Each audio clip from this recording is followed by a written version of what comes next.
Hello student, welcome to my channel. तो जैसे कि हम भारतीय संविधान के बारे में पढ़ रहे थे, तो हमने भाग जो है 8 खत्म कर लिया। तो आज हम करेंगे भाग 9 को शुरू।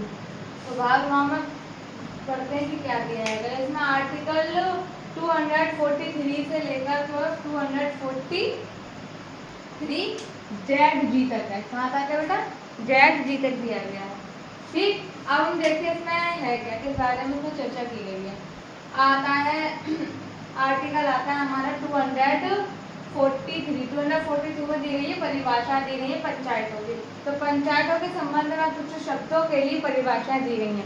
इस पूरे आर्टिकल में जो है पंचायत की राज्य व्यवस्था के लिए बारे में ही बताया गया। इसमें पंचायतों की क्या दी गई है, कुछ परिभाषाएं दी रखी है। अब आता है आर्टिकल 243 का ए में आता है ग्राम सभा। ग्राम सभा के बारे में बात की गई है। ग्राम सभा के बारे में प्रावधान है जो पंचायत के कामकाज की देखरेख करती है या देखरेख कर रही है, मतलब पूरा जो सिस्टमैटिक से संभालती है।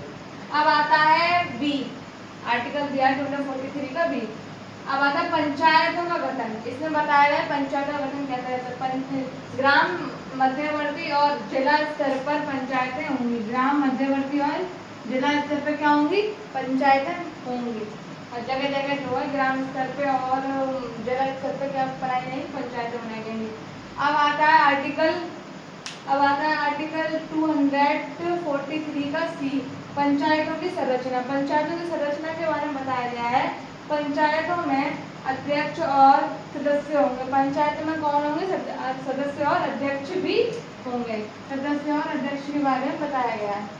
ठीक, अब आता है आर्टिकल 243 का डी।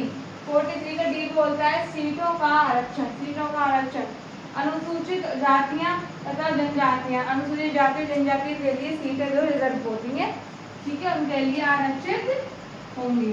अब आता है आर्टिकल 243 का ई, पंचायतों का कार्यकाल। वो कितने वर्ष होगा? 5 वर्ष बताया गया है। अब 243 का एफ में बताया गया सदस्यता के लिए अयोग्यता।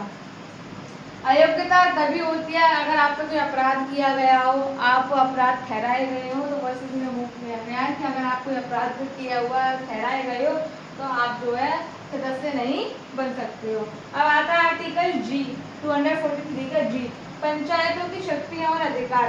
पंचायतों को अपने क्षेत्र में विकास कार्य के लिए जिम्मेदारियों के लिए कुछ अधिकार प्राप्त हैं। वे कुछ अपने नियम कानून बना सकती हैं और उसकी जिम्मेदारी के लिए जो भी है वो जिम्मेदार होंगी। अब आता है आर्टिकल 243 का एच, पंचायतों को कर लगाने की शक्ति। जी हाँ, बिल्कुल, अपने ही क्षेत्र में जो उसके आसपास क्षेत्र है उस क्षेत्र में कर लगाने के अधिकार पंचायत को प्राप्त है। अब आता है आर्टिकल 243 का आई, पंचायतों के लिए वित्त आयोग। राज्य सरकार पंचायत के लिए वित्त आयोग का गठन करेगी। कौन करेगी? राज्य सरकार पंचायतों के लिए वित्त आयोग का गठन करेगी। आज हम इस बात को कंप्लीट नहीं कर पाए क्योंकि इसमें और आर्टिकल्स भी हैं। कल हम इसको कंपल्सरी कंप्लीट कर देंगे, पूरा हो जाएगा ये। और आगे देखते हैं कि इसमें आगे क्या दिया गया है। हमारा संविधान में खत्म होता जा रहा है धीरे धीरे करके। 12 भाग बहुत जल्दी हो जाएंगे। हम लोग कितने तक पहुँच गए? 300 तक ही है। उसके बाद हम आगे देखते हैं। ठीक, तो अगर आपको समझ में नहीं आया हो तो मुझे बताइएगा। अगर आ गया हो तो उसको स्क्रीनशॉट ले लीजिए, इसकी नोट्स बनाइए, इसको पढ़िए और चैनल को सब्सक्राइब करिए और उसको लाइक एंड शेयर करिए। Thank you.